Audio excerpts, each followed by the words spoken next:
everyone, and welcome to Fun Times Quest. Today I got a customer complaint on this vehicle that is where the battery has died 3 times in the last 2 months.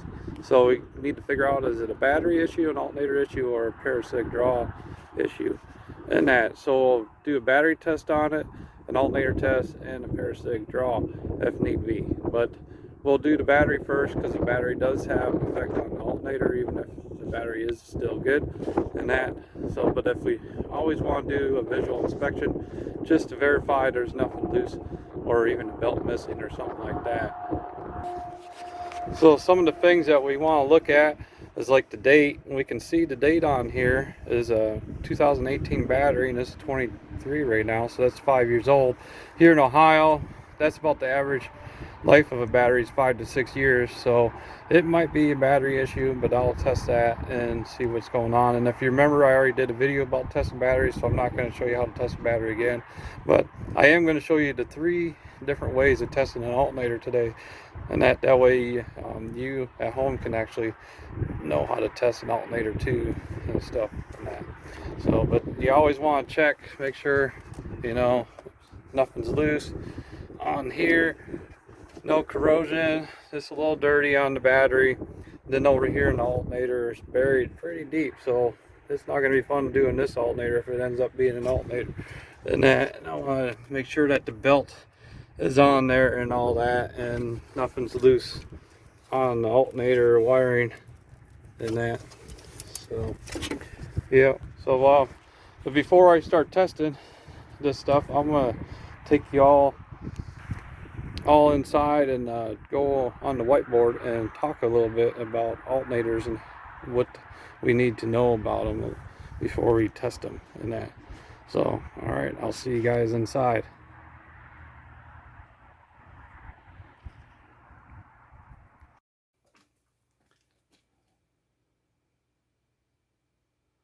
All right, now that we're inside and out of the wind, so you can maybe hear me a little bit better, we're going to come up here to the whiteboard. I'm going to talk about alternators and when you come to testing them and stuff. Now, when it comes to alternators, a lot of people know that they put out voltage and that. So when most people test an alternator, they go up to the car to start it up, and they put the meter on there, test it, and they want to make sure that the volts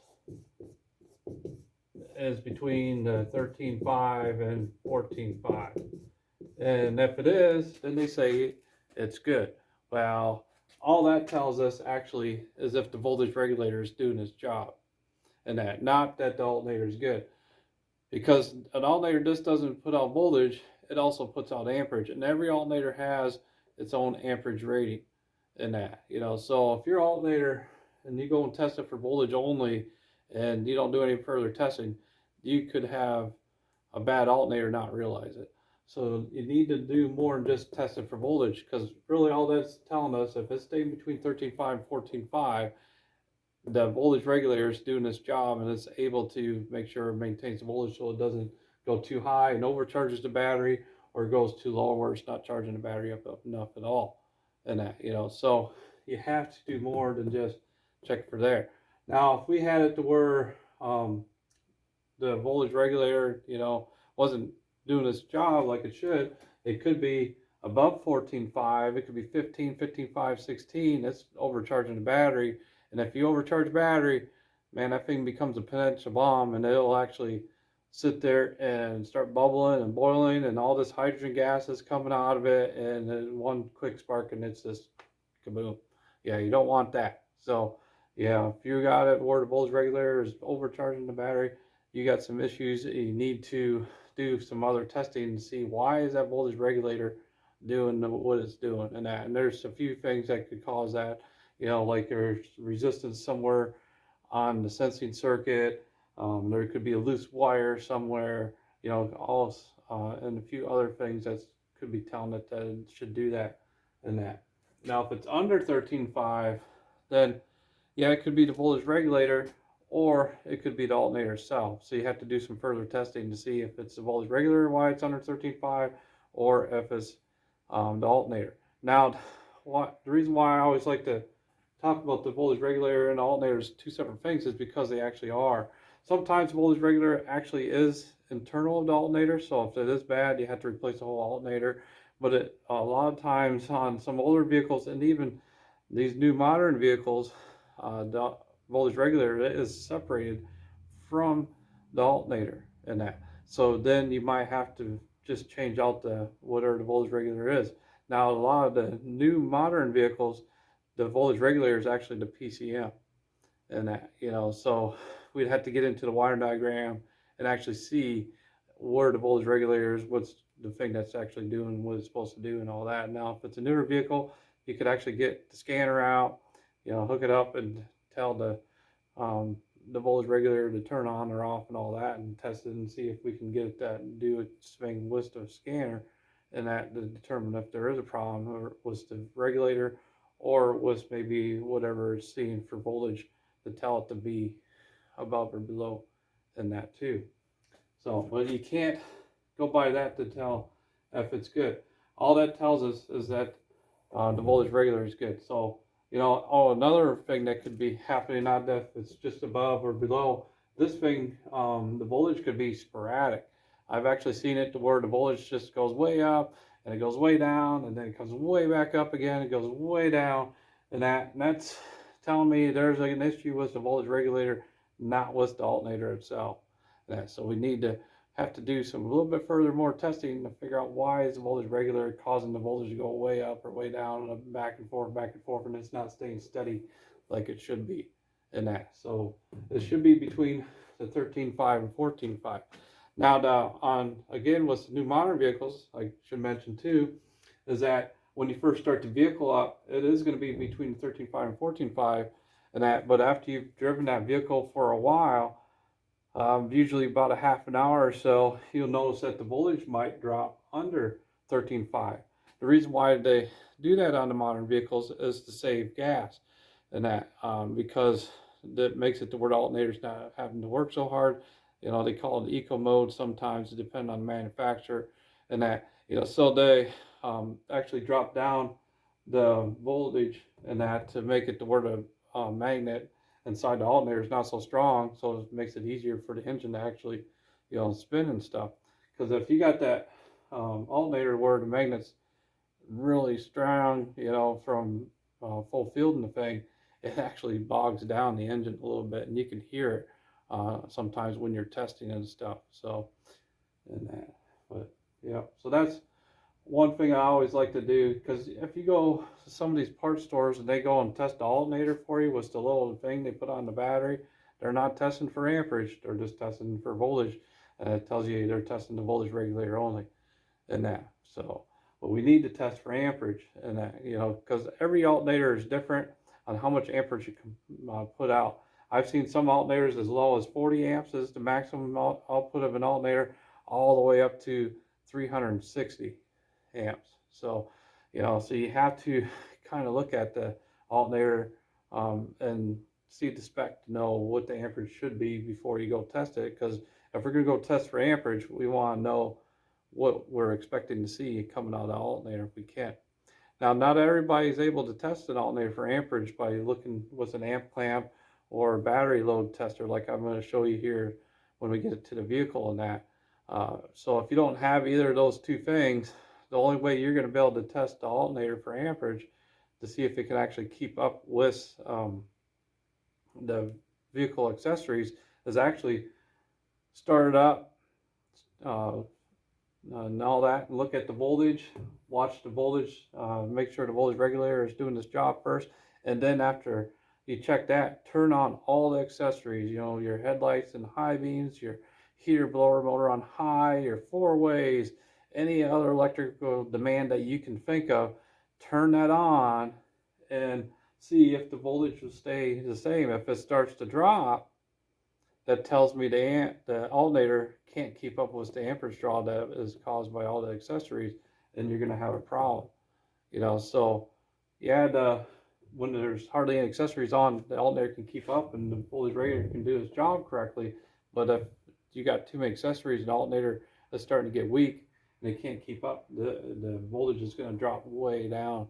And I'm pretty sure when we go to the vehicle and test it, you'll see that today, in that. So, but the other one is was a battery load tester, and that I can actually take my battery load tester and bring it to what the amperage output is of this alternator, which for this alternator, the amps is actually rated at 150 amps in that. So I'll take my load tester, put it to 150 amps, and see what the voltage is. If it stays between 13.5 and 14.5, then yes, the alternator is good. And there's a different issue on why this battery keeps going dead. You know, it's either a parasitic draw or the battery itself is bad and that. So, but that's why you always test the battery before you test for an alternator anyways and stuff. So, but, you know, but the battery tests good, the alternator tests good, then the next test I'll do is a parasitic draw test and that. So, but yeah, so when we do that, if it stays up there with the load tester, then I know I'm good to go, and I need to do a parasitic draw test. Then the third way I'll do is with my amp clamp. I'll put the amp clamp around the charge wire coming off the alternator, and I'll load it down with the load tester, and I can load it down to about 12.5 volts on with the load tester, and it will make the alternator shoot up at the amperage. And if it goes at least 90% of this rating or higher, then that tells me the alternator is good too. And that, you know, and some alternators will actually go above their rating 150. You know, this alternator could do 160 or even 170, and that, you know, because these manufacturers, they, you know, do the 150 is good between 13.5 and 14.5. Since I'm loading it down to 12.5, that means I could probably get a little bit more amperage out of it, because, you know, these alternators are made to actually put out a certain amount of watts. And when it comes to watts, this number times that number is equals how many watts it is. So if this number goes up, that number goes down, you're still going to show the same amount of watts in that. So it's pretty interesting on how electricity works and all that kind of thing. If you understand it, it's pretty neat and stuff. So yeah, with all that said, I think we're ready to go over to the vehicle and test it and see how it goes.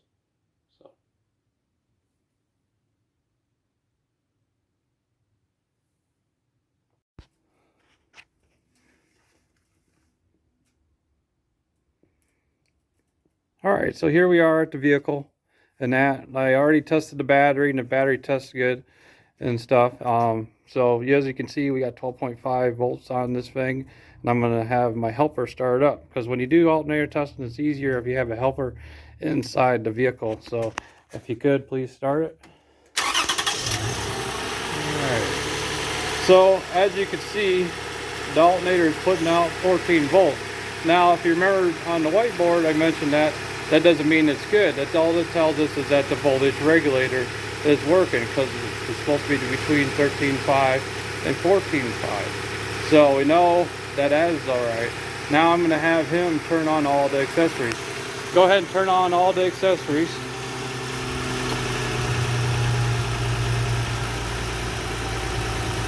So as you can see, we put a load on the alternator, and it brought down the voltage and stuff.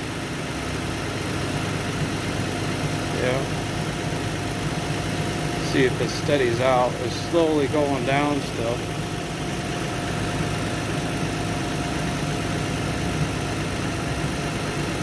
Wow.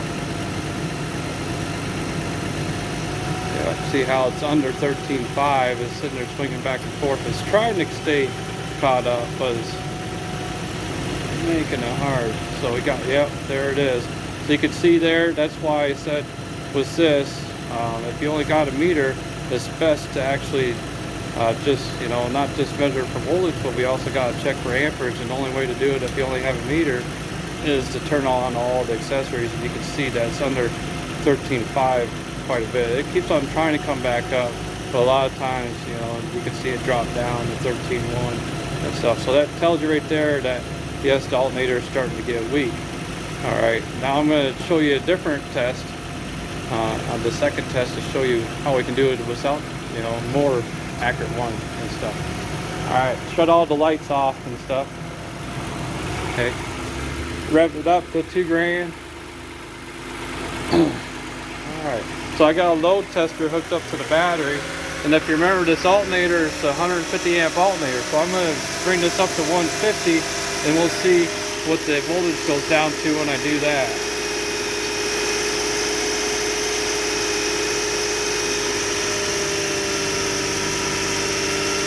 So there I'm at 150, that's at 12.1 and dropping. So you can see there's at 150 and that. So definitely this alternator can't do 150 anymore, and that's so we're gonna have issues, and that's why the battery kept on going dead, even though, you know, the voltage, when they just checked it for voltage, it was all showed that it's good. So now if you do have an amp clamp, you can actually check it. As right now, this is showing that it's putting out 20 some amps. Well, I'm going to crank it down again and we'll see how many amps this alternator can actually put out. And it has to be within 90% of the rating to actually be good. So here I rose it up. Yeah, they can't do it. It's just, they can't bring it up. So you know this alternator's bad and needs to be replaced. And that. So in conclusion, as I was saying, this vehicle could go down the road all day long without any extra loads on, like headlights, blower motor, all that, and still be able to charge the battery. But as soon as it's dark out and it's cold, you got all the accessories on, yeah, we're gonna have issues, and it's not gonna be able to keep up with the extra load in that. Alright, so now we're going to shut her off and take the alternator out and put it back together, and I'll do a test on it once we get it all changed.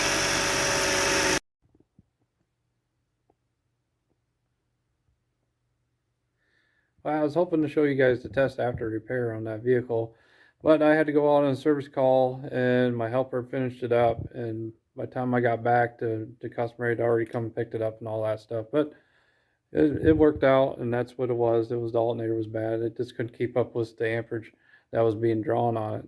So even though when it was sitting there idling and there's no loads on it, it was between a 13.5 and 14.5.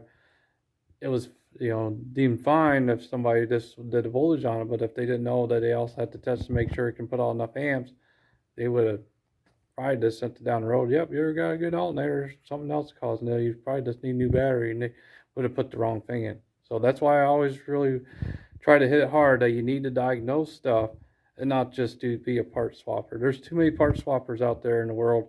You know, they just like, oh, this, you know, it's bad. Let's just, or not doing what it's supposed to. Let's check and swap this part first, see what happens. Then, oh, that didn't fix it. Let's do another part swap. You know, but why? How long did it take me to test all there? It didn't take me that long. I showed you how to do 3 tests in less than 2 minutes probably, and that, you know. So why not do the extra 2 minutes of testing and determine truly what is actually wrong with the vehicle, and then put the right part in the first time and not waste time and also money, because I guess everybody has all sorts of time and money to waste because they'd rather be a part swapper than a diagnostic or whatever kind of word you want to call it. So all right, until next time, talk to you guys later.